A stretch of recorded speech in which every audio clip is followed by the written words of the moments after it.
안녕하세요. 40대 중반의 여자입니다. 저는 결혼한 지 12년이 되었고, 아이도 둘 있습니다. 제가 겪은 일들과 이야기 한번 해보도록 하겠습니다. 저의 남편은 저보다 1살 어립니다. 연하의 남자를 만났죠.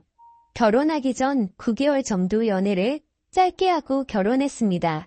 당시에 저는 나이가 30대가 넘었고 친구들 중 유일하게 결혼을 못했었기도 했습니다. 그러는 사이 친구들은 하나둘씩 아이를 낳기 시작했고 이런저런 조언들을 듣다 보니 조급한 마음이 들더라고요. 그래서 당시 남자친구였던 남편에게 결혼을 보채게 되었고 큰 생각 없이 결혼을 하게 되었던 것 같습니다. 하지만 성급하게 한 결혼치고는 저와 제 남편의 결혼 생활을 나름 잘 이어갔습니다. 남편은 연하였지만 연상 같은 매력이 있던 사람이었고 시어머님도 저를 굉장히 잘 챙겨주셨습니다. 그렇게 다른 어느 부부들과 같이 다른 결혼 생활을 잘 이어가고 있었습니다. 하긴 지금 생각해보면 그러니 10년 넘게 결혼 생활했겠죠. 그렇다고 우리가 다툼이 없었던 건 아니었습니다. 아이가 태어나고 난 뒤에도 남편은 술을 정말 좋아했습니다. 거의 매일 술을 마셨고 그럴 때마다 다툼이 있었죠. 물론 술만 마시고 들어왔으면 문제가 없었겠지만 남편은 술을 먹고 유흥주점이나 업소 등에 출입하는 일이 많았습니다. 결혼한 지 한참이 지나고 나서도 남편은 외박도 한 번씩 있었고 일주일에 4번에서 5번씩은 늦게 들어오기도 했습니다. 그러다 처음 사건이 벌어지기도 했습니다. 평상시처럼 저는 집에서 청소를 하고 있었는데 남편 거래처 사람이라면서 전화를 받은 적이 있었습니다. 거래처 사람이 들려준 이야기는 남편이 회사에서 어린 격리 여자 직원에게 껄떡댄다는 이야기를 들은 적이 있습니다. 그것도 그 격리 직원 남편한테 들은 거죠. 그때 심하게 다툰 뒤에 별거를 2년 가까이 한 적이 있었습니다. 이성에 관한 문제가 참 많았던 남편이었습니다. 충격적인 일들은 대충 이 정도였습니다. 별거 당시 저는 친정아버지의 도움으로 작은 카페를 열어 운영하게 되었습니다. 물론 친정아버지의 명의 사업자로 친정아버지가 운영하시는 가게 한쪽에 작은 카페를 운영했죠. 저와 아이들, 입에 풀칠할 정도는 되었던 것 같습니다. 시간이 지나고 남편은 저에게 사과를 했고 다시 합친 후에도 저는 그 카페를 계속 운영하고 있었습니다. 그렇게 잘 이어가고 있었죠. 돈도 둘이 벌기 시작하니 여유도 많이 생겼고 아이들과 쉬는 날이면 바다로 산으로 여행도 갈 정도로 사이가 다시 좋아지게 되었습니다. 이전 일은 잊을 정도로 사이가 좋았고 금전적인 여유도 생기고 하니 너무 좋았던 것 같습니다. 아이들도 유치원을 다니면서 시간적으로도 여유가 생겼고 행복감만 가득할 것 같은 순간이었다고 생각을 합니다. 그때 제가 이야기하려고 하는 사건이 또 벌어지게 되었습니다. 저희 시댁은 시부모님과 도련님 그리고 동서 넷이 살고 있습니다. 저는 저녁에 연락이 잘 안 되던 남편을 그냥 두고 카페 일을 일찍 마치고 난 뒤에 친정에서 한 식당에서 아이들과 밥을 함께 먹고 난 뒤에 집에 가게 되었습니다. 그리고 그날 남편은 외박을 했습니다. 전화로 대판 싸우고 아이들을 유치원 보내놓고는 저는 가게 문을 열기 위해 출근을 했습니다. 가게를 오픈하고 나서 손님들이 몇 분 왔다 갔다 하고 한숨 돌리며 쉬고 있는데 동서에게 전화가 왔습니다. 동서가 저에게 들려줬던 이야기는 진짜 믿을 수 없는 말로 가득했습니다. 동서가 들려준 이야기는 어제 저녁 7시가 조금 넘어서 제 남편과 상담녀 둘이 시댁에 찾아왔다고 했습니다. 그리고 시아버지에게 인사를 시켜드리러 왔다고 이야기를 하더라고요. 이게 말이 되나요? 당연히 그 얘기를 듣고 시댁은 난리가 났고 진짜 저는 남편이 제정상인 사람이 아내를 두고 딴 여자를 데리고 가서 인사를 하는 게 정상인이 맞는 건가 생각했습니다. 정신이 나가지 않고서야 어떻게 그렇게 철없는 행동을 했을까라는 생각과 함께 상간녀에 대한 배신감이 들었죠. 어이가 없다는 생각이 너무나도 컸습니다. 저는 전화를 끊고 나서 가게 문을 닫았습니다. 정말 분노가 폭발할 듯이 커져갔고 정신이 몽롱할 정도였죠. 그래서 즉시 남편에게 전화해서 그 여자 누구냐고 소리쳤습니다. 남편은 뻘먹은 벙어리처럼 아무 말도 못했고 어버버 거리기만 했습니다. 그리고는 그날 예상대로 남편은 집으로 들어오지 않더라고요. 저는 친분이 있던 남편의 직장 동료에게 전화해 이야기해달라고 했고 또 웃겼던 게 남편의 직장 동료와 남편은 정말 가까운 사이였는데 술술 이야기해 주더라고요. 같은 회사에서 일하는 여직원이었고 남편과는 동갑. 중요한 건 그 여자도 혼자가 아니었다는 사실이었습니다. 저는 남편에게 전화했을 때도 남편은 전화를 받지 않았고 저는 제 여동생에게 전화한 뒤에 다음날 점심시간이 지난 뒤 남편 회사에 쫓아가게 되었습니다. 남편은 유통 관련 회사에서 일을 했고 직원은 10여 명 정도 된 회사였습니다. 저는 남편 회사 앞에서 안까지 들어가서 남편에게 누구냐고 이야기를 하는데 남편은 뭐 하는 거냐고 저를 끌어내려고 할 때 저도 흥분이 되어 소리치며 어떤 년이란 바람났냐고 소리치고 남편을 걷어차버렸습니다. 그 여자 앞에서 네 년이냐고 소리도 쳤고 저는 결국 다른 직원들 손에 이끌려 회사 밖으로 나와 남편과 싸우기 시작했습니다. 당연히 회사는 난리가 났고 저도 사실 분함에 못 이겨 그런 행동을 하긴 했지만 아무 죄 없는 그쪽 회사 직원들에게 피해준 것은 잘못되었다고 생각합니다. 남편과 회사 앞에서 한참을 다퉜고 저는 소리쳤고 결국 제 동생이 저를 데리고 집에 오게 되었습니다. 저는 짐을 챙겨 친정으로 모두 옮겼고 아이들까지 데려오게 되었죠. 결국에 또 별거를 시작하게 되었습니다. 근데 저는 이혼할 생각 자체가 없었습니다. 그 상간녀와 남편의 행복을 바래줄 생각이 없었거든요. 그렇지만 친정의 입장은 달랐습니다. 이혼을 원하셨습니다. 그리고는 남편과도 다툼이 있었습니다. 저는 상간녀 소송을 진행했고 상간녀에게 연락이 와서 잘못했다고 빌기도 했습니다. 집에 알려지면 안 된다면서 어쩌고 저쩌고 핑계를 대기 시작하더라고요. 더 웃긴 건 남편이란 놈도 제게 연락을 해오더니 상간녀 소송을 하지 말라고 이야기를 했다는 겁니다. 어이가 없었죠. 우리 집안 다 망쳐놓고 지는 망가지기 싫다니 그리고 이혼하고 재혼하겠다고 우리 시댁에까지 방문해놓고 나서는 지는 알려지기 싫다니 저는 그 여자가 얼마를 주겠다고 이야기하던 말던 상관없었고 무조건 소송할 거라고만 이야기했습니다. 그리고는 이혼도 결심하게 되었습니다. 차라리 둘이 결혼해서 2년 정도 행복하다 또다시 찢어지고 쓰러지게 만들어주고 싶었습니다. 저는 남편에게 이혼하자고 통보했고 남편은 저에게 와서 그 여자와 헤어졌다면서 어쩌고 저쩌고 하면서 싹싹 빌었지만 저는 용서해줄 생각이 없었습니다. 시댁에서도 전화가 와서 애들 생각 피하라고 하면서 이야기를 했습니다. 저는 다 거절했죠. 그리고 하대 이혼 진행 중에 있습니다. 남편은 결국 다니던 회사에서 잘렸습니다. 상간녀에 대한 이야기는 듣지 못했습니다. 뭐 어떻게든 되었겠죠.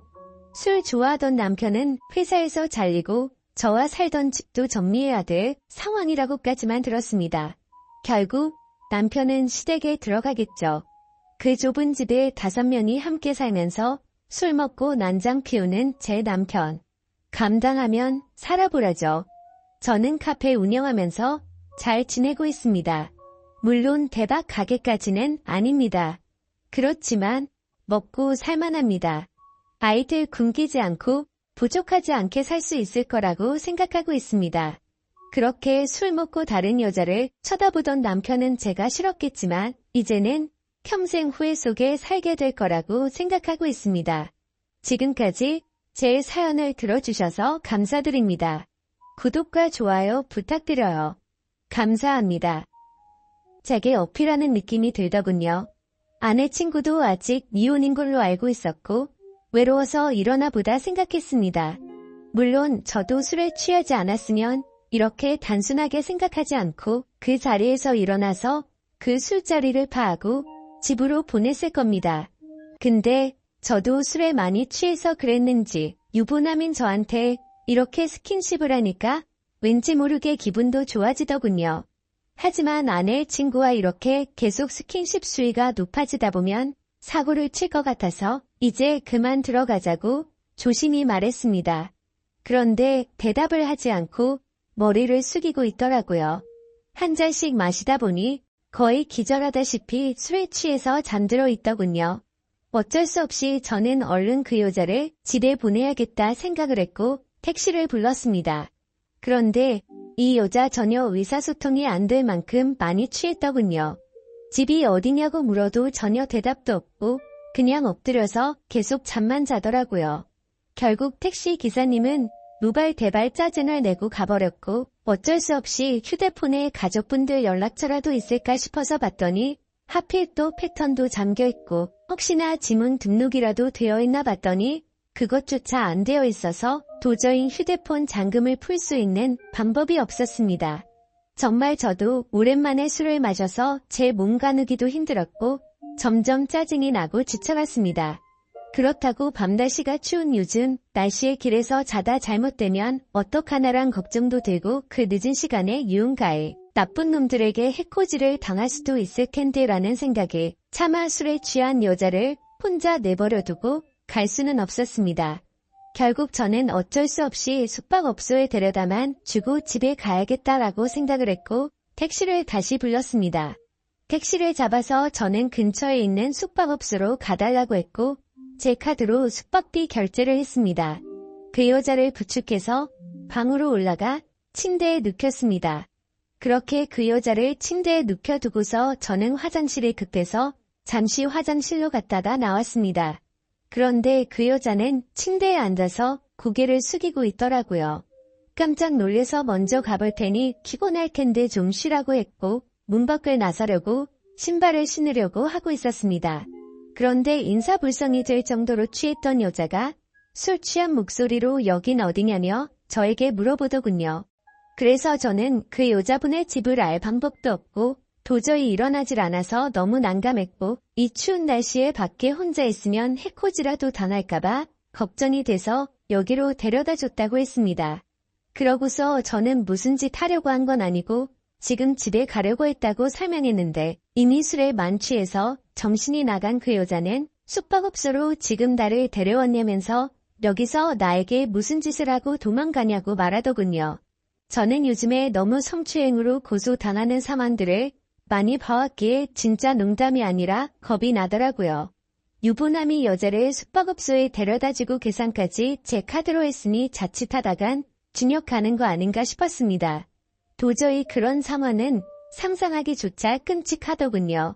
그래서 그 여자분에게 설명을 제대로 하기 위해서 신던 신발을 벗고 침대로 다가가서 차분하게 얘기를 하려고 하는데 갑자기 그 여자는 저를 확 끌어당기더라고요. 저는 갑자기 벌어진 상황에 그대로 침대로 넘어졌고 깜짝 놀라서 일어나려고 하는데 그 여자가 제 목덜미를 꽉 붙잡고서 놔주지를 않았습니다. 저는 약간의 힘을 줘서 손을 풀려고 하는데 그 여자는 너무 힘을 꽉 줘서 풀기가 어렵더라고요. 제가 힘을 세게 주면 당연히 풀 수는 있었죠. 하지만 힘을 너무 세게 줘서 뿌리치다가 멍이 되거나 다쳐서 나중에 더 큰 일이 일어날까봐 최대한 조심해서 풀려고 했습니다. 심지어 저도 그날 친구랑 각 2병 가까이 마셨고 여자분들이 와서도 각 2병 이상씩 마신 것 같으니까 사실 4병 정도를 무리하게 마셔서 이미 제 정신 상태도 말이 아니었었죠. 오죽했으면 방에 들어오자마자 피곤해서 그냥 바로 뻗어서 잠이나 자고 싶더라고요. 아무튼 한참 잘 마실 때 제 주량은 4병 정도는 됐지만 너무 오랜만에 마시는 바람에 정말 제대로 된 판단을 하기가 어려웠습니다. 저는 다그치지 않고 조심스럽게 안겨있는 채로 술 좀 깨보시라고 왜 이러냐고 말했습니다. 그래서 손을 살짝 풀길래 놓아주려나 보다 하는데 갑자기 제게 달려들더군요. 거기서 저는 이미 정신의 끈을 놓고 말았습니다. 아마도 정신이 온전했으면 거부하고 그 길로 나갔을 텐데 술도 취했고 그 여자는 너무 예쁘고 매력적이어서 사랑에 빠지고 말았습니다. 그렇게 저는 그곳에서 잠이 들고 말았죠. 다음날 아침 저는 눈을 떠서 옷을 입으려고 하니 그 여자도 잠이 깨버리더군요. 다른 이성과 만나는 것도 큰일인데 제 안에 친한 친구와 이런 일이 생기다 보니 정말 어떤 말을 먼저 꺼내야 할지 또 어떻게 해야 할지 머리가 복잡하고 미칠 것 같더라고요. 근데 갑자기 그 여자는 술이 다 깼는지 쿨하게 말했습니다. 둘 다 어린 나이도 아닌데 아내에게는 기밀로 하자고 했고 솔직히 자신은 어제 술에 취해서 실수가 있긴 했지만 사실은 완전히 실수는 아니었다고 하더군요. 저에게 호감은 있었던 상태였고 술을 마시다 보니 조금씩 관심이 생겼다고 했습니다. 그러면서 우리 계속 만나는 거 어떠냐고 했고 자기는 비밀로 만나면 괜찮을 거 같은데 하면서 제 의견을 묻더라고요. 저도 솔직히 그렇게 어디 하나 빠지지 않는 여자가 대시를 하니 도덕적으로 정말 잘못된 거 너무 잘 알지만 고민이 많이 되더라고요. 그리고 어젯밤 그렇게 같이 밤을 보내고 나서 도도하게 거절하면 무슨 보복을 할지 몰라서 걱정도 되기도 했고요. 그래서 저도 호감이 가서 그러고 싶긴 한데 조금만 더 생각을 갖자고 했습니다. 하지만 그녀는 충분히 생각하라면서 말과 행동이 다르게 갑자기 저를 끌어안았습니다. 생각은 복잡한데 제 행동은 그렇지가 않더라고요. 저희는 그렇게 결코 술에 취해서가 아니라 명백하게 또 다시 만남을 갖고 말았습니다. 그렇게 저는 무슨 마법에 걸린 것 마냥 아내에게 너무 미안하지만 아내 생각이 전혀 나지가 않더라고요. 아내의 친구와 그렇게 연인처럼 저녁까지 함께 시간을 보내고 집으로 돌아왔습니다.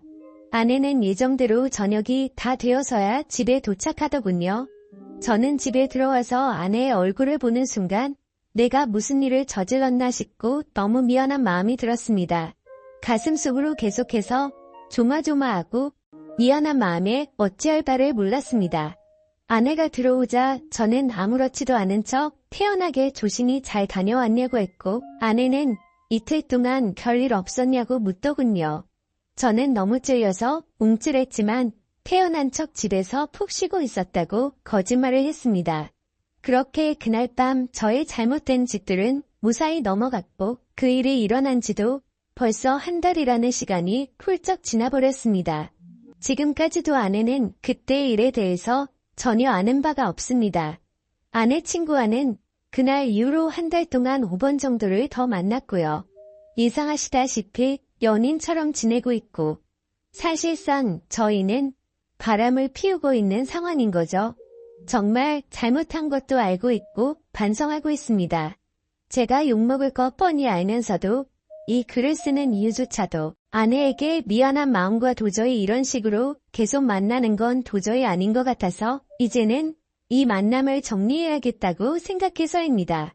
문제의 발단이 되었던 헌팅을 한 제 친구는 그때 그 여자와 아직까지도 썸을 타면서 만나는 중이라고 합니다. 이틀 전에 연락이 와서는 슬슬 고백을 해볼까 하더군요. 그래서 진도는 어디까지 나갔냐고 물어봤는데 아직 아무런 스킨십도 하지 않았다고 합니다. 유부남인 저는 그 사고를 쳤는데 미혼인 제 친구는 아직 스킨십조차 하지 않았다니 참 아이러니하네요. 결국 겉으로만 보면 저와 아내 친구 둘이서만 눈이 맞아서 이런 만남을 갖고 있는 거겠죠. 정말 저는 어떻게 해야 할지 너무 고민이고 걱정이 됩니다. 아내에게 솔직히 어떻게 된 일인지 처음부터 끝까지 말해주면 용서를 해줄까 생각도 해봤지만 한두 번 만난 것도 아니고 제 아내의 평소 생각과 행실을 보면 절대 용서를 해주지는 않을 것 같습니다. 남편이 불륜을 한 걸 좋아할 여자는 없을 뿐더러 제 아내는 일반적인 사람들보다 더 보수적이어서 그런 걸 혐오하는 수준의 사람이거든요. 실제로 아내의 어릴 적 동창 친구 중 불륜을 한 친구가 있는데 그 친구와 거의 평생지기 친구임에도 불구하고 바람을 피운 사람과는 만날 가치가 없다면서 상욕을 해대며 그 친구와는 손절을 하더라고요. 평생 만나오던 친구인데도 사람 취급 안 하고 내치는 성격인데 제가 사실대로 말하면 어떻게 될지는 안 봐도 비디오겠죠. 제 생각에는 제가 아무리 무릎 꿇고 용서를 빌어도 절대로 그냥 넘어갈 사안은 아닌 것 같습니다. 아마도 이 사실을 말해준다는 건 저는 제 아내와 이혼을 각오하고 말을 해야겠죠. 차라리 아내의 친구와 연락을 평생 끊고 아무 일도 일어나지 않는다면 깨끗이 관계를 정리하겠는데 복수심에 아내에게 모든 사실을 말해버릴 것 같기도 하고 참 애매한 상황이라 답답합니다. 솔직히 이렇게 매일같이 걱정은 하고 있으면서도 아내의 친구랑 만나면 또 아내 생각은 조금은 잊혀져 버리고 하지만 확실한 건 저는 제 아내를 더 많이 사랑하고 가정을 지키고 싶습니다. 이런 말도 안 되는 일들이 반복되다 보니 어떻게 해야 할지 너무 고민이 되네요. 제가 어떻게 하는 게 가장 최선의 방법일까요? 정말 이기적이라고 욕하셔도 할 말이 없고 죄송합니다. 욕먹을 거 뻔히 알지만 이렇게 용기 내서 올리게 된 건 그만큼이나 제가 누구에게 물어볼 사람이 없습니다. 짧은 글이라도 해결책이 될 만한 글을 댓글로 남겨주시면 정말로 감사하겠습니다.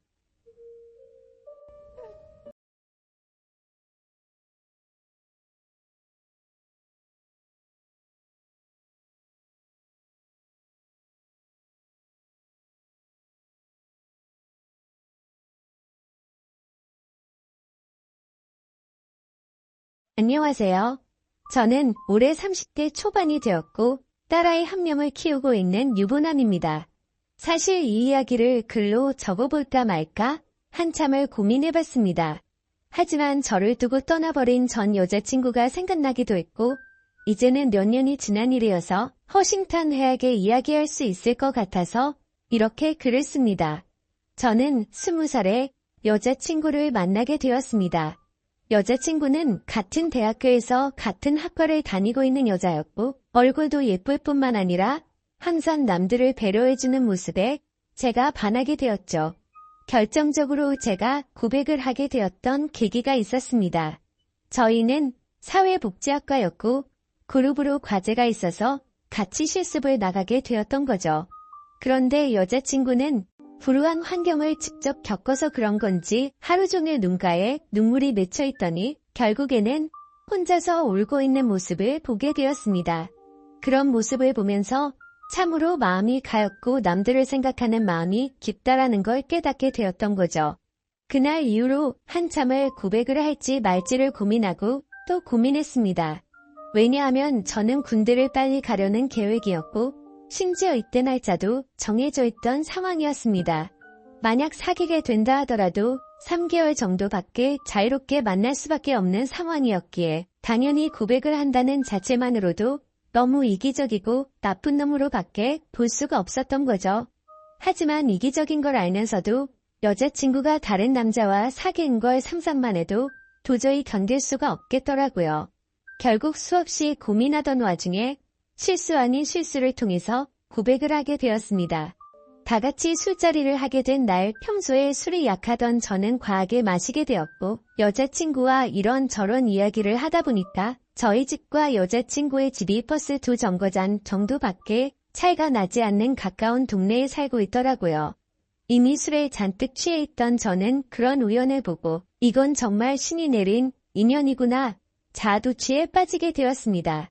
그래서 평소에는 수줍음이 많던 저는 여자친구와 즐겁게 대화를 하였고 술자리가 끝나고 집에 갈 때가 되어서 제가 가는 길에 택시를 내려준다고 말하게 되었던 거죠.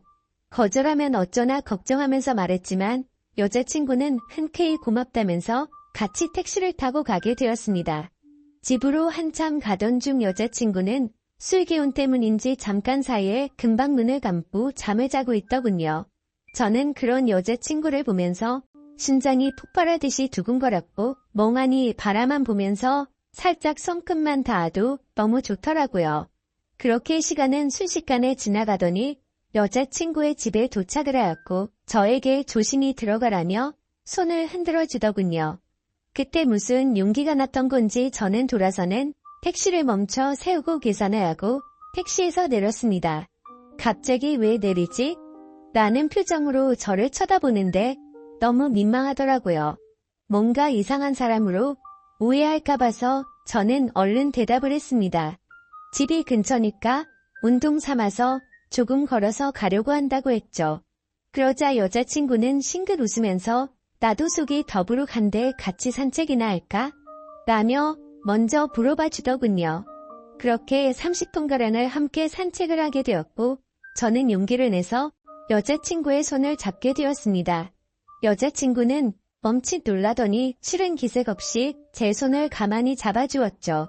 한참 두 손을 잡고 걸어가다가 저는 여자친구에게 말했습니다. 사실은 내가 너를 많이 좋아하는데 내가 3개월 뒤에는 군대를 가야 해서 망설였다고 했죠. 너무 이기적인 것 같아서 이런 말 하는 것도 못된 짓인 거 안다. 하지만 더 이상 이 마음을 숨기기 힘들다고 했습니다. 그러자 여자친구는 그게 무슨 문제가 되지? 라는 표정으로 제게 말하더라고요. 군대야 나라에서 의무적으로 당연히 가야 하는 거고 오랫동안 만나면 그런 건 전혀 문제가 될 게 없지 않냐고 하더군요. 그럼 내 마음을 받아줄 수 있겠냐고 하니까 알겠다고 수줍게 대답을 해주더라고요. 그렇게 여자친구와 저는 캠퍼스 커플로 공개적으로 만나게 되었고 학교 내에서는 공식적인 1호 커플이 되었었죠. 그날부터는 여자친구와 거의 하루 종일 항상 붙어 있었던 것 같습니다. 학교에서도 수업이 다른 시간만 제외하고는 항상 만났고 집도 근처라서 같이 몇 시간씩 수다를 떨면서 집에 데려다 주고는 했죠. 그리고 동네에서 산책을 하다가 우연히 여자친구의 어머님도 만나 뵙게 되어서 인사도 드렸고 점심으로 같이 식사도 몇 번 하게 되었습니다. 행복하고 좋은 시간은 왜 이리 순식간인지 3달이라는 짧은 시간은 순식간에 흘러가게 되었네요. 여자친구는 저를 위해 강원도 춘천까지 함께 가주었고 저희 부모님과도 처음으로 인사를 주고 받게 되었습니다. 그런데 생각보다 여자친구의 반응이 별로 아무렇지 않다는 듯해서 내심 서운할 뻔했습니다. 하지만 아니나 다를까 마지막으로 입구에서 들어서기 전에 여자친구는 펑펑 울었습니다. 저희 부모님도 계시고 제가 마음에 걸려 할까 봐서 아무렇지 않은 척 애를 써준 거였죠. 그런 모습을 보고 있으니 저도 덩달아 눈물이 터질 것만 같았습니다. 그래서 얼른 부모님과 여자친구에게 마지막 인사를 건네고 재빨리 안으로 들어가 버렸네요. 정말 한동안은 환장하겠다 싶을 만큼 시간이 더디게 흘러가더군요.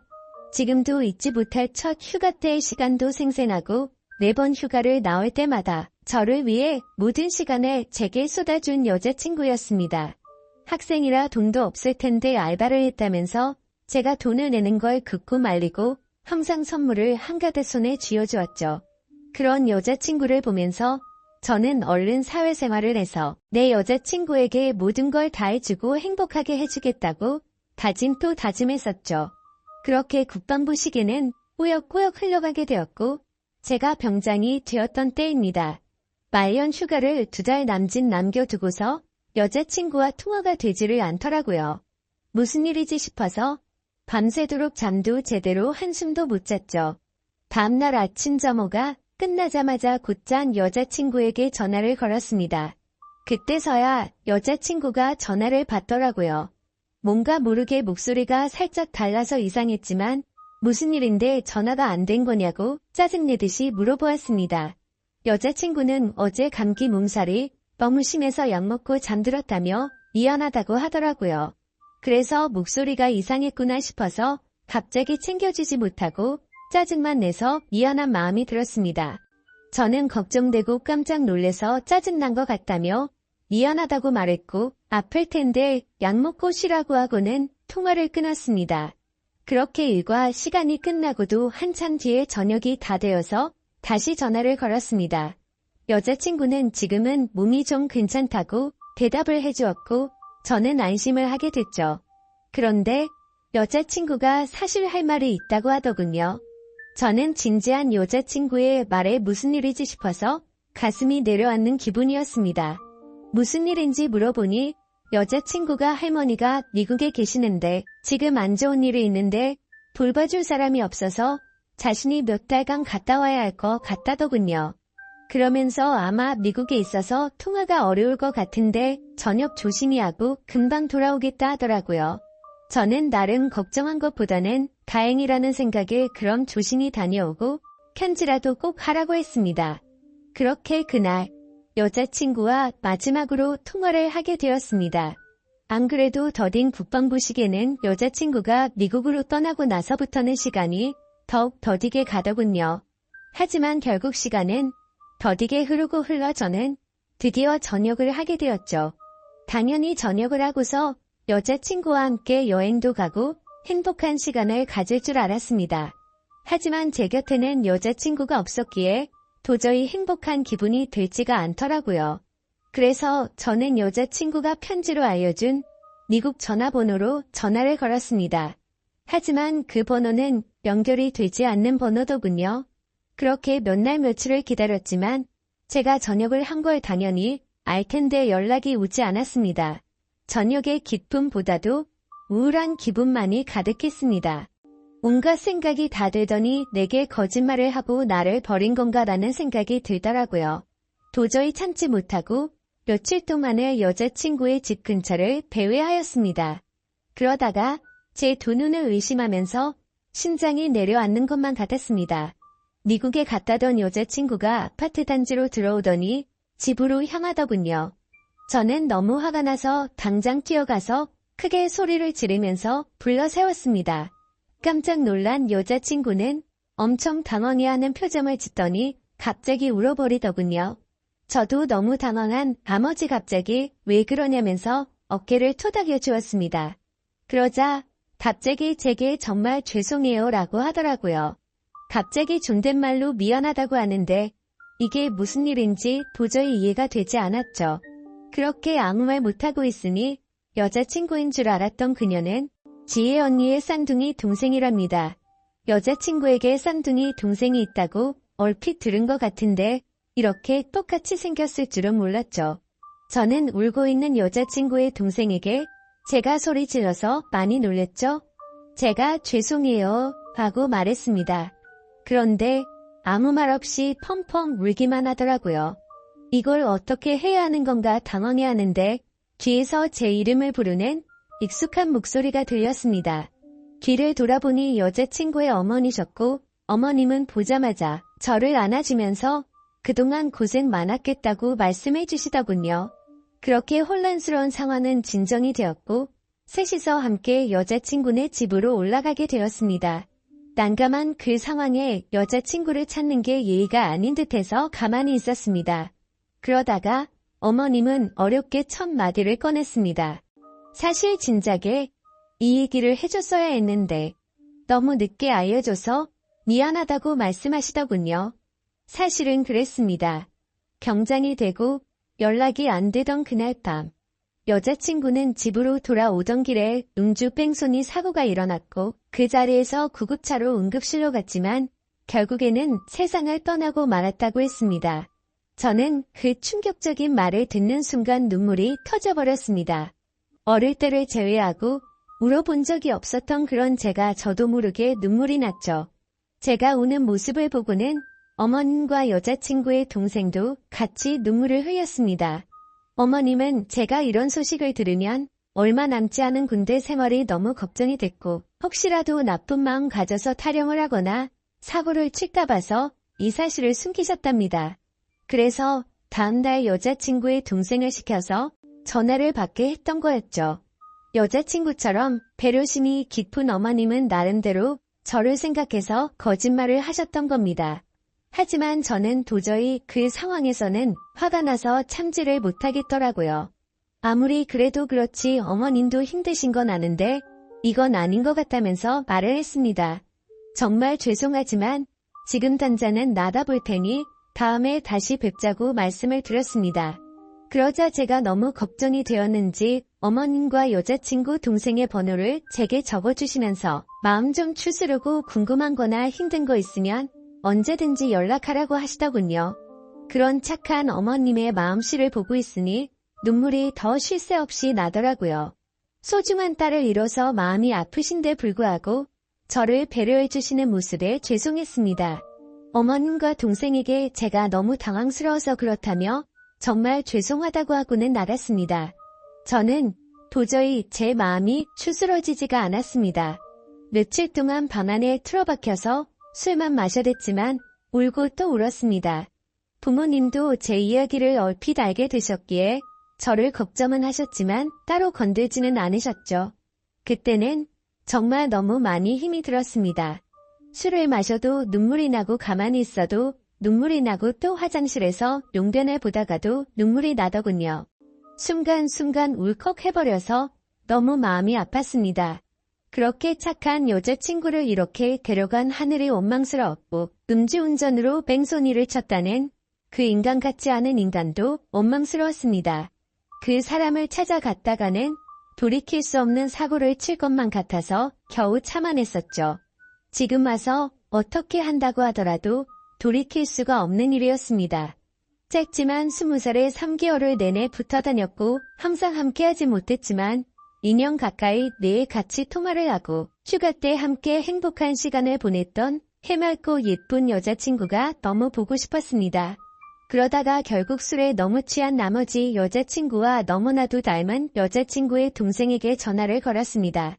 궁금한 게 있어서 그런데 잠시 시간을 내줄 수 있냐고 물었고 그녀는 알겠다고 대답을 하더라고요. 그렇게 무작정 찾아갔더니 여자친구와 똑같이 생긴 그녀는 미리 나와 있었습니다.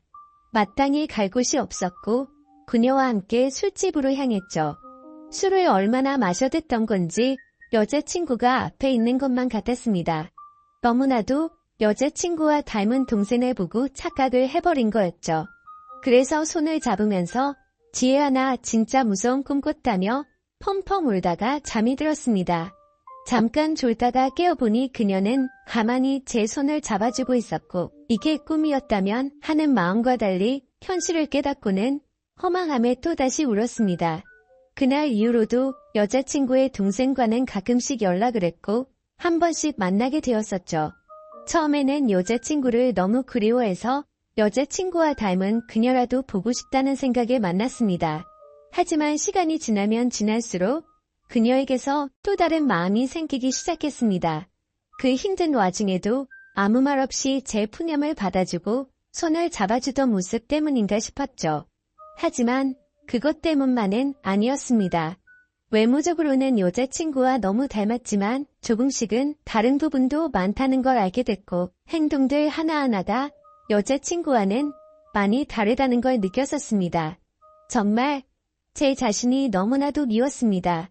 그런 제 마음을 스스로 인정하기가 버거웠고 여자친구가 떠난 지도 2년이 다 되어가던 때였습니다. 그날도 오랜만에 그녀를 만나게 되었고 한결같이 제 이야기를 들어주더군요. 그래서 저는 단도직입적으로 물었습니다. 괜히 나를 만나서 언니에 대한 마음 정리가 안 되고 더 힘들어지지 않냐고 물어봤죠. 그러자 오히려 그 반대라고 말하더군요. 자신도 쌍둥이여서 더욱 애정이 갔던 친언니가 세상을 떠나고 너무 힘들었답니다. 그날을 잊고부터 몇 달이 지나도 저와 똑같이 매일같이 울면서 지냈었던 거죠. 하지만 오히려 저를 처음 본 그날은 평소보다는 마음이 한결 가벼워졌다네요. 그리고 나서도 저와 보면 볼수록 마음이 조금씩은 나아졌던 것 같답니다. 제 생각과는 달리 의외의 대답에 그나마 다행이구나 싶더라고요. 그렇게 해가 거듭될수록 제 아픔도 조금씩은 치유가 되어갔던 것 같습니다. 하지만 제 마음속에는 그녀가 조금씩 더 자리를 잡아갔었죠. 그래서 일부러 그 마음을 억제하려고 연락도 더 뜸하게 하려고 노력했었습니다. 그렇게 그날 이후로는 그녀의 연락도 일부러라도 더 피하게 되었고 세 번째 기일을 함께 보내려고 어쩔 수 없이 다 같이 만난 날이었습니다. 저녁 이후로 연애를 전혀 하지 않는 걸 아셨는지 여자친구 어머님이 말씀하셨습니다. 너처럼 착한 남자애가 또 있겠냐고 하시면서 더 이상은 기일에 그만 와도 된다고 말씀하시더군요. 제가 이 정도까지 했으면 지혜도 충분히 하늘에서 고마웠을 거랍니다. 하늘이 정해준 운명이 이렇게까지밖에 안 됐던 건 아시지만 산 사람은 살아야 하지 않겠냐고 말씀하셨죠.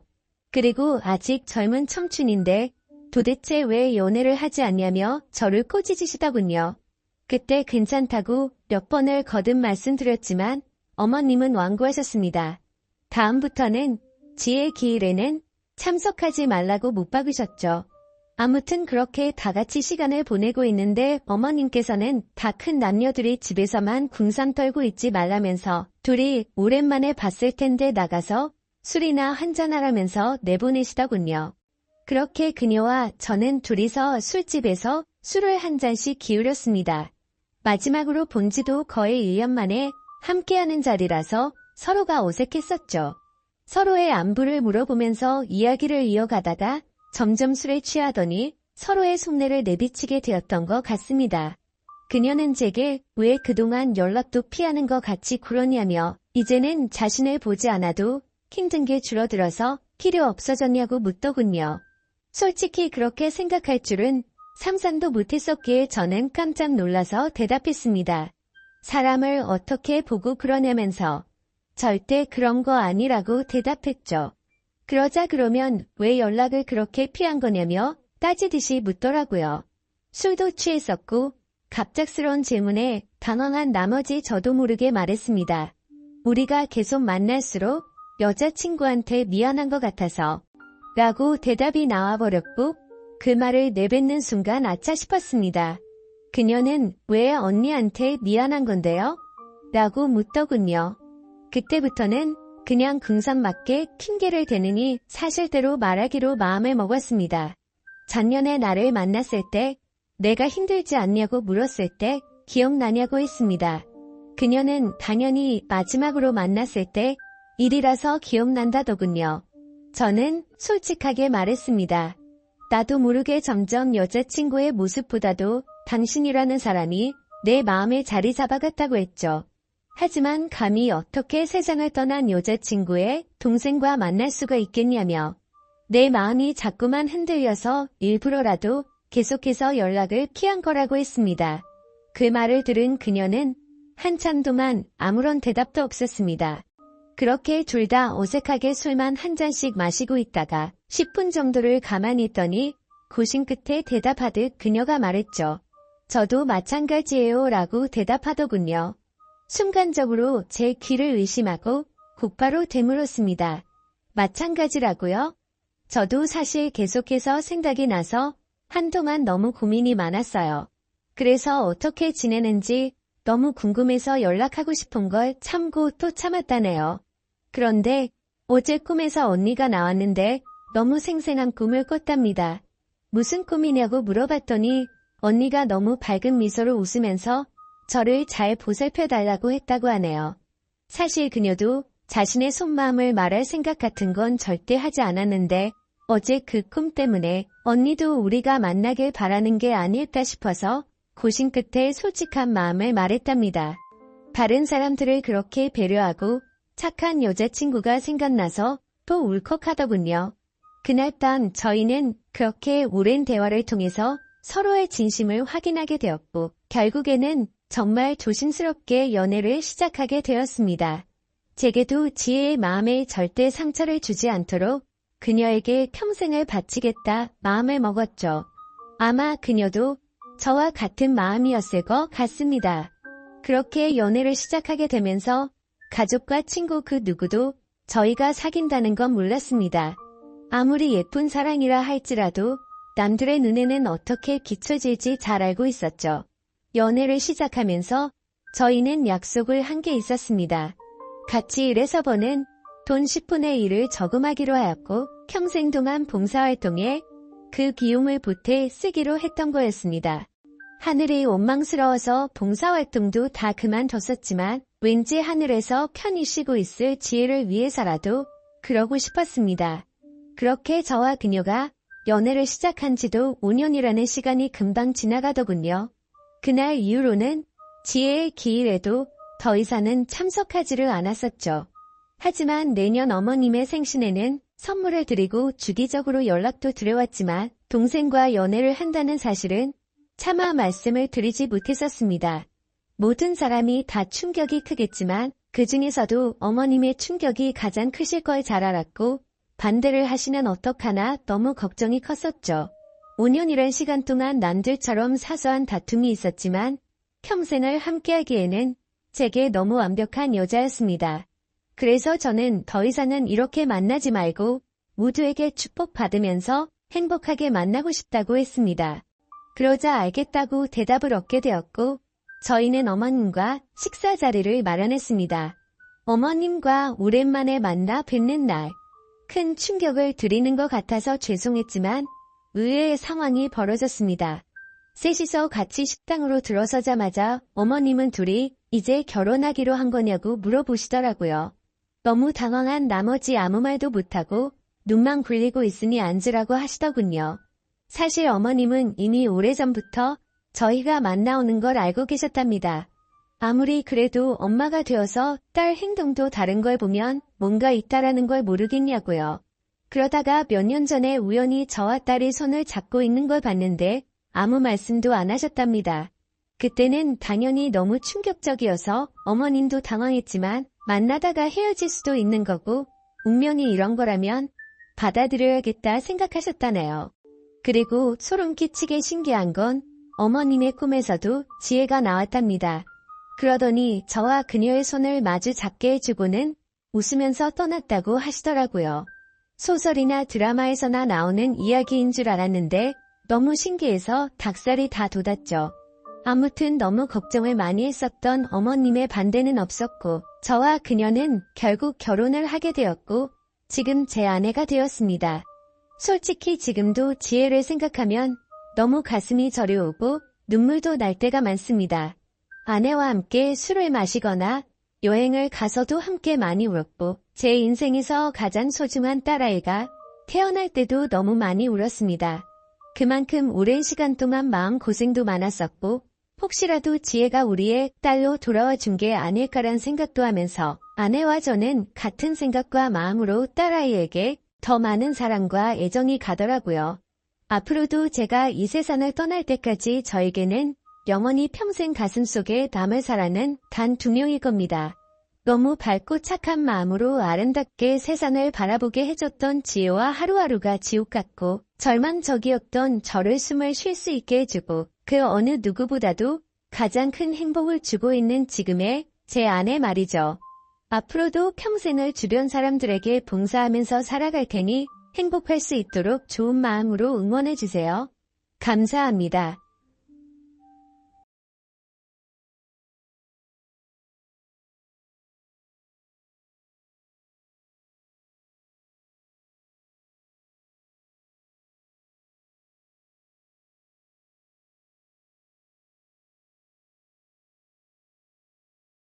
안녕하세요. 이런 곳에 사연을 보내게 될 줄은 정말 생각도 못했습니다. 말 주변이 없어서 어떤 것부터 적어야 할지 고민이네요. 우선 저는 올해 막 34살이 된 남자입니다. 제가 아내를 만난 것은 5년 전 친구의 소개를 통해서 만나게 되었습니다. 아내는 유치원 교사를 하고 있었고 저는 지방의 조그만 회사를 다니고 있었죠. 아내와 저의 나이 차이는 2살입니다. 아내가 27살 때 저를 만나 1년 연애를 하고 결혼을 했습니다. 아내의 집에서 제 아내는 장녀이고 밑으로 처제 한 명이 있고요. 아버님께서는 교사직을 하고 계셨습니다. 어릴 때부터 엄한 아버지 밑에서 교육을 받았지만 공부를 썩 잘하지 못했다는 아내는 특히 처제에게 열등감이 많았습니다. 처제는 공부를 잘해서 명문대를 갔거든요. 지방 전문대를 나와 유치원 교사를 하는 아내는 그런 것이 한이 맺힌 건지 항상 동생을 싫어했었죠. 그에 비해 사실 저희 집안은 아내 집에 비해서 더 평범합니다. 부모님은 평범하게 소기업 회사원 생활을 하시다가 은퇴하시고 귀농을 하셨습니다. 그런 저희 집이 못마땅한 건 장모님도 장인어른도 처제도 아니라 저희 아내였습니다. 말끝마다 저희 집안 이야기를 꺼내기가 쪽팔린다며 처제의 코를 어떻게든 납작하게 만들어야 된다고 말하더니 저랑 사귀면서도 동료 보육교사가 클럽에서 의사를 만나서 이번에 결혼한다는 둥 허황된 이야기를 하고 있더군요. 그런 문제로 교제 당시에는 몇 번은 헤어지기도 했습니다. 돈 많은 남자 찾아가라고. 나는 내 생활에도 만족 중이고 네가 원하는 만큼 우리 집이 갑자기 부자가 되거나 할 수가 없다고요. 그때마다 일주일도 안 돼서 저를 찾아와 무릎을 꿇고 빌면서 다시 사귀자던 그녀였죠. 저도 그땐 그런 게 사랑인 줄 알았습니다. 헤어지고 나면 허무한 감정을 이기지 못해 이젠 싸우고 헤어지면 다시 일주일 만에 만나는 게 정상인 것처럼 헤어진 것을 헤어진 거라 받아들이지 않게 되었던 거죠. 아내의 그런 성향을 이해했던지라 저는 더욱 열심히 일을 하였고 그렇게 모은 돈을 기반으로 아내와 결혼을 하게 되었습니다. 장인어른, 장모님 두 분 다 성격도 좋으신 분들이셨고 저희 부모님은 저만 좋으면 다 된 거다라고 말씀을 해주셨죠. 처제는 아내의 말만 들으면 지독한 여자 이미지였지만 결혼할 때가 되어서 만나게 된 처제는 생각과 다르게 천사표 여자였습니다. 어디서든 당당한 여자였기에 아내가 스스로 자격지심이 많구나 싶었습니다. 그렇게 결혼을 하고 얼마 지나지 않아 처제도 결혼을 했습니다. 저희 아내 결혼할 때 처가댁에서 7천만 원을 주셨습니다. 혼수는 따로 안 하고요. 그 돈이란 제가 모은 돈 그리고 저희 집에서 준 돈 이렇게 모아서 3억짜리 아파트 전세 구했었고요. 그리고 처제가 결혼할 때는 3천만 원 줬다고 하더군요. 근데 처제 남편 직업은 행정고시 출신의 고위공무원이었습니다. 아내는 그게 연신 마음에 걸리고 신경 쓰였는지 갑자기 또 저를 원망하는 투로 말을 하며 칭얼거리더군요. 그 때문에 또 많이 싸웠습니다. 이처럼 장인어른과 장모님도 더 잘난 처제보다 모자란 아내에게 더 많은 관심을 가지고 차별 대우도 하시고 했는데 아내는 항상 처제에 대한 미움과 부모님이 조금이라도 자기에게 소홀하다 싶으면 그걸로 아주 난리를 치더군요. 그러다 어느 날 아내가 임신을 했습니다. 임신하면 민감해지긴 하지만 아내는 임신하고 나서 초조함과 짜증이 날을 갈수록 점점 늘더군요. 나중에서야 왜 그랬는지 알게 되었지만 그때는 그저 내 아이를 임신한 아내를 보며 책임감을 느끼면서 어떻게든 아내의 기분을 맞춰주려고 했고 아내가 원하는 음식이나 모든 걸 다 해주기 위해서 최선을 다했습니다. 저희 집에서도 아내의 임신 소식을 기뻐하시며 반찬들이나 며느리가 좋아하는 음식 해먹으라고 용돈도 많이 주시고 했어요. 그렇게 저는 노예같이 아내를 모시면서 아내의 임신 기간을 함께 했고 기다린 끝에 저희는 소중한 아들을 얻게 되었습니다. 그렇게 출산하고 4달이 지나고 나서 아내는 심심하면 친정집에 내려가더군요. 갓난 아이를 보기가 힘이 든다면서요. 이제는 돈벌이도 제가 외벌이로 바뀌었던지라 경제적 부담도 많이 느꼈지만 저도 최대한 일을 마치면 일찍 집에 들어가 아내를 위해서 아기도 돌봐주고 했거든요. 그래도 아내는 몸이 힘들다며 한 번씩 내려가던 게 이젠 거의 매 주말마다 내려갔습니다.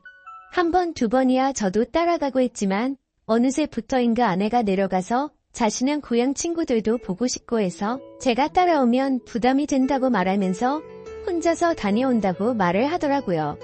그때부터 전 아내의 태도에서 뭔가 이상함을 느꼈습니다. 그러던 중 주말이 되자 한사코 저보고 따라오지 말라며 혼자서 처가를 내려가더군요. 그래서 집에 잘 도착한 건지 걱정이 되어서 아내에게 전화를 걸었더니 받지 않았고 장모님께 전화를 하니까 아이만 맡겨두고 친구랑 놀러간다며 말하고 바로 나갔다고 하더군요.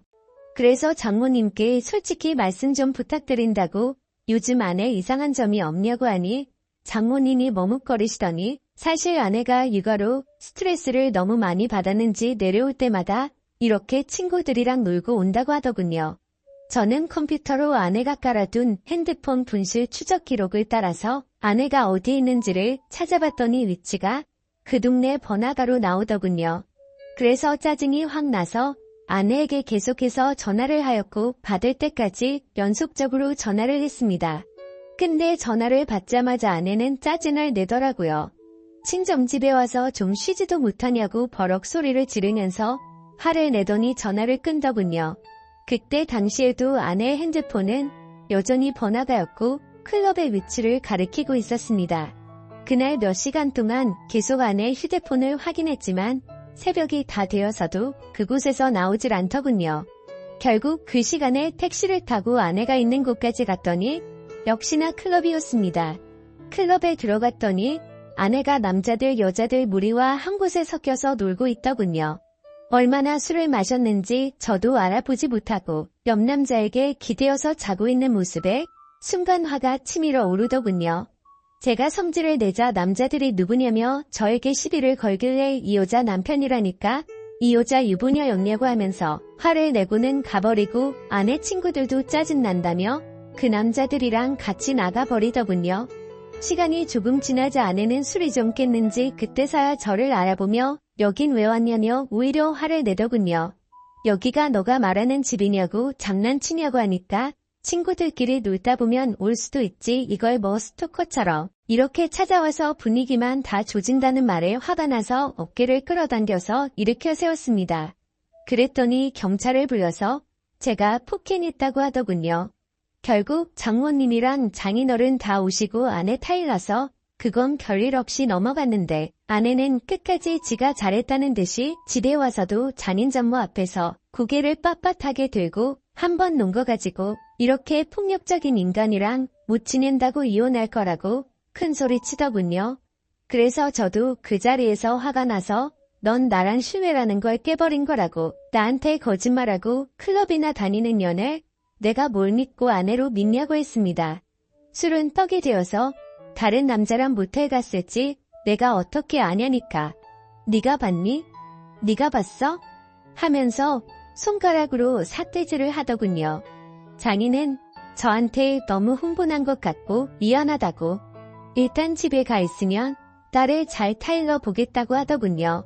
저는 너무 화가 났지만 밤이 늦어서 꼭 참고 집에 돌아왔습니다.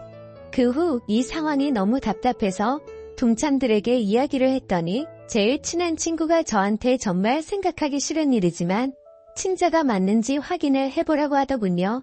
저는 그 말에 며칠을 고민했습니다. 근데 그 제안에 심어진 의심이 떨쳐지지 않고 혹시 설마라는 생각들이 계속해서 커져가서 저도 미쳐버릴 것 같더군요. 결국 아들의 친자 확인을 의뢰했고 저는 검사 결과를 받자마자 처가 댁으로 달려갔습니다. 그리고 도저히 참지 못하고 장모님 앞에서 아내에게 욕을 갈겨버렸습니다. 아내가 경찰 부르라며 난리치길래 바로 얼굴에다가 검사 결과가 담긴 종이 봉투를 던지며 말했습니다. 이 더러운 인간아. 지금 우는 아들이 내 아들도 아니고 넌 바람 펴서 남의 아들 임신하고 나한테 그 유세를 그렇게 했던 거였냐고 했더니 안색이 갑자기 확 변하더군요. 그러더니 이내 네 아들 맞다고 계속 우기더군요. 검사 결과는 보고 말하라고 했더니 그때서야 아무 말도 못하더군요. 임신 초기에 임신 소식 듣고도 기뻐하기보다 우울해하고 초조해했던 게 바로 이것 때문이었던 겁니다. 차후에 들어보니 친구들이랑 클럽 가서 처음 만난 남자랑 실수를 했는데 그 뒤에 임신이 되었고 제 아이인지 그놈 아이인지 헷갈렸다고 하더군요. 근데 한번 바람 폈던 인간이 어디 가겠습니까? 몸 좀 추스러지니 다시 주말마다 내려가서 애 맡기고 클럽 가서 남자들이랑 놀아제낀 거죠. 혼인 취소 소송도 알아봤지만 이 더러운 인간이 결혼하고 나서 있었던 일이라 그런 사이도 안 된다고 하더군요.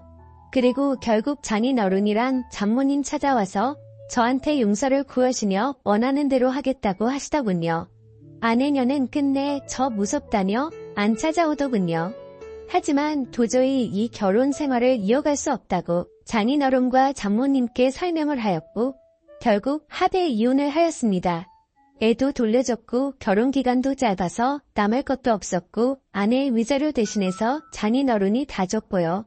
아들이었던 남의 아들 그래도 정은 줬었는데 참 서럽더군요.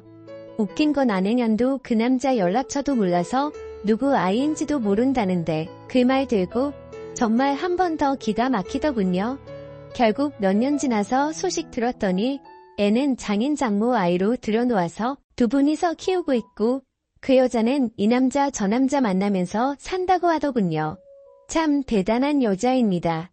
지금까지 제 사연 들어주셔서 감사합니다.